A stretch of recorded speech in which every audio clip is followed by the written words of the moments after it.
नमस्कार। आज हम बात करेंगे प्रख्यात हिंदी कवि रघुवीर सहाय जी के बारे में। रघुवीर सहाय जी का जन्म 9 दिसंबर 1929 को उत्तर प्रदेश के लखनऊ में हुआ था। उनकी मृत्यु 30 दिसंबर 1990 को दिल्ली में हुई। इनकी पत्नी का नाम विमलेश्वरी सहाय था। लखनऊ यूनिवर्सिटी से इन्होंने इंग्लिश लिटरेचर में एमए किया था। रघुवीर सहाय जी को हिंदी साहित्य के स्तंभों में से एक माना जाता है। इन्होंने भारत की जो सोशियो पॉलिटिकल रियलिटी थी, उसको अपने रचना में बखूबी दिखाया है। जाने-माने हिंदी कवि, लघु कहानीकार, एसेइस्ट, साहित्यिक आलोचक, ट्रांसलेटर और पत्रकार के रूप में आप प्रख्यात हैं। दूसरा शतक में प्रकाशित होने वाले कवियों में से एक रघुवीर सहाय जी हैं।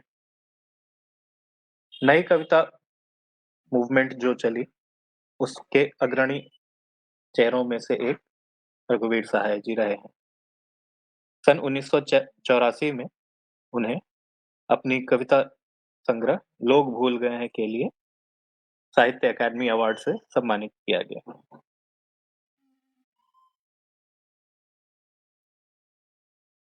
उनकी यात्रा के बारे में यदि हम बात करें, तो उन्होंने अपना साहित्यिक कार्य सन 1946 से शुरू किया था और सन 1949 से उन्होंने पत्रकारिता की दुनिया में दैनिक नवजीवन लखनऊ से शुरुआत की।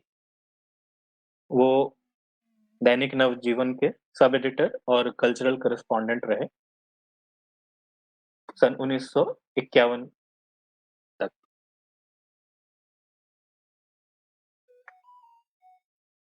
सन 1951 में वो दिल्ली चले आए और प्रतीक के असिस्टेंट एडिटर के तौर पर उन्होंने अपनी सेवा दी। साथ के साथ उन्होंने ऑल इंडिया रेडियो के न्यूज़ डिपार्टमेंट में भी एक सब एडिटर के तौर पर कार्यभार संभाला। वो सन 1979 से 1982 तक बहुचर्चित पत्रिका दिनमान के भी एडिटर रहे। रघुवीर जी के कार्यों में यदि हम अध्ययन करें, तो सामाजिक इनजस्टिस, राजनीतिक भ्रष्टाचार और आम जनता के तटस्थ किए जाने का जो एक भाव है हमारे समाज में, उस चीज को हम बखूबी देख सकते हैं। उनकी कविताओं को हम उनकी सादगीपूर्ण भाषा के लिए जानते हैं। बहुत ज़्यादा अलंकृत करने के बजाय उन्होंने सरल भाषा को चुना और एक बड़े जनमानस तक इसकी पहुंच बनी।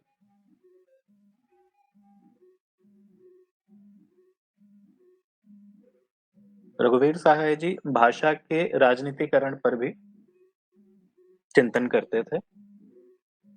खास करके हिंदी को दरकिनार करते हुए अंग्रेजी को जो प्राथमिकता दी जा रही थी, उसके वो विरुद्ध थे। वो पावर डायनामिक्स में भाषा के रोल को लेकर के बहुत बहुत ही सजग थे और ये चीज उनकी रचना हिंदी नामक कविता में भी पढ़ी जा सकती है।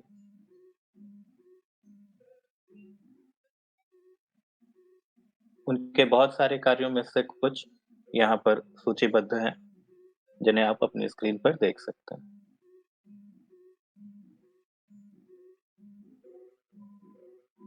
उन्होंने कई सारी कविताएं, कहानियां, आलेख लिखने के साथ साथ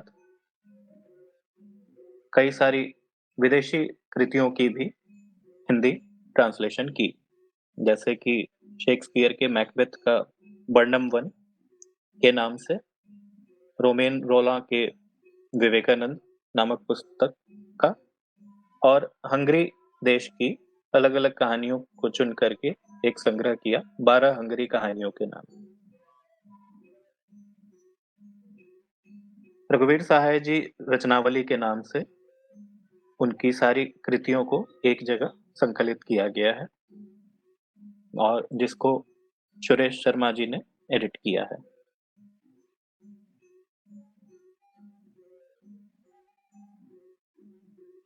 प्रेजेंटेशन देखने के लिए आपका धन्यवाद।